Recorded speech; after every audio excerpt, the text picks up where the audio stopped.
Okay, I'm getting the shivers from this one. Okay, so here's what's going down today. I went downstairs first for a toke just to make sure I feel really good. Like I need the mental kick right now. Holy God. Then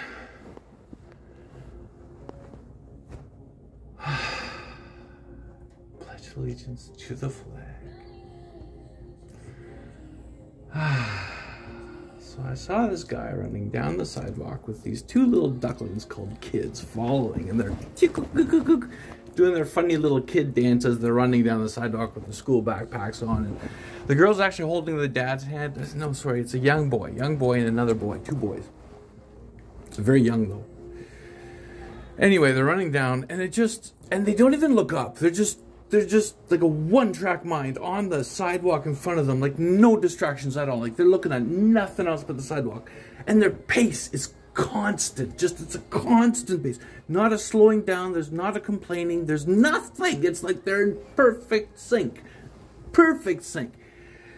And that stands out to me. So I just watched them go down the sidewalk, okay? Never mind the fact that it's a dad with two kids that's actually like running perfectly in sync down the sidewalk without losing breath, without complaining, and without really a reason to run that I can think of. Then I have the elevator experience, which I just typed up. Then I went downstairs for another toke, and I put down my pipe, and I see the same dad with the same kids. Definitely the same dad, definitely the same kids, but wearing different clothes, doing the same duckling dance, run down the sidewalk. I've been in this hotel room for over 2 weeks. I have never seen these people before. So, duckling dance down the sidewalk, perfect consistency. A second time looked exactly like the first time. As I'm watching that one go by, there's this Chinese guy with his headphones in or Bluetooth earplugs, and you gotta watch those. On the plane, one of them fell down in my lap, and I was like, what is this? You can lose those things. So there's the guy then. Oh, I really do wind myself up, hey? Okay. So the Chinese guy's coming down the sidewalk. He's got the Bluetooth speakers in, and he takes them out. And I said, hey, did you ever watch the movie The Matrix?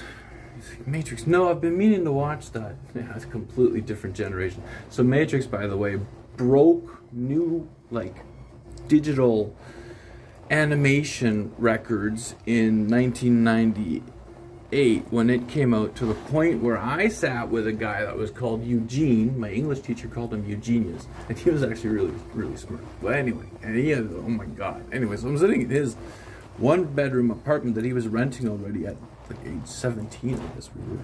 No, I was older. Oh, I was 21 already. Wow.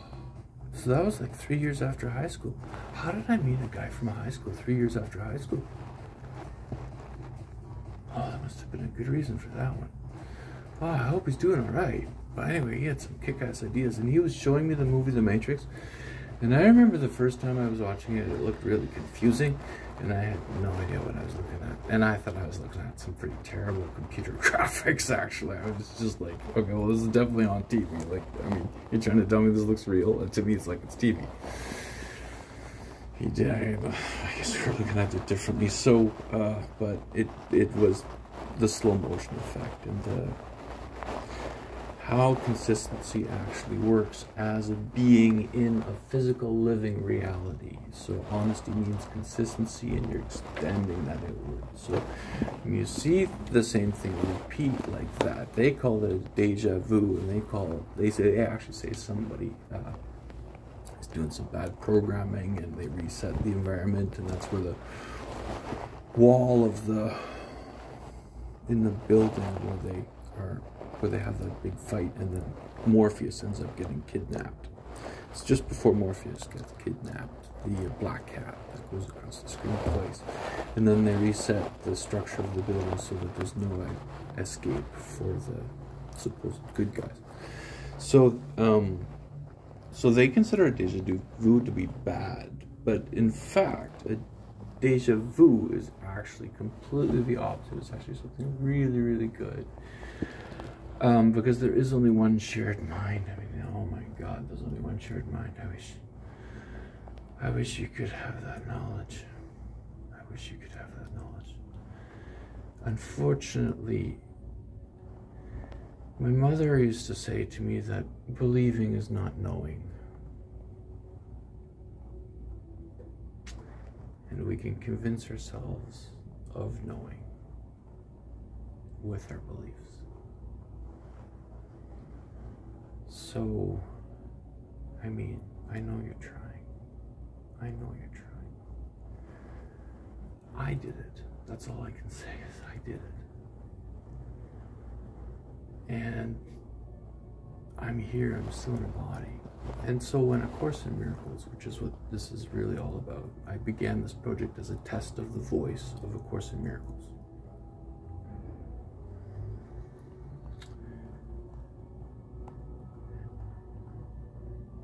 I mean, you gotta admire the music, right? Can you even hear it?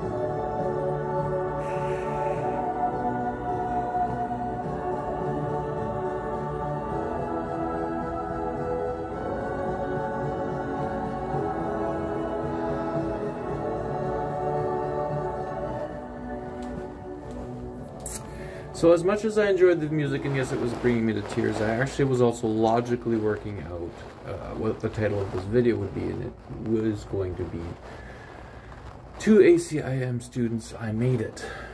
And that way they then can understand what I'm talking about by fluid consistency with the environment. We're not the judge of our body. And so we understand that the body is not real, that we have a partnership that we're working with that is not quite tangible from our believed physical perspective. So we basically have a permanent doubt button. So if you want to imagine it as a permanent doubt button, you can just push that constantly. And as you're pressing that permanent doubt button constantly, you're going to clue into the fact that,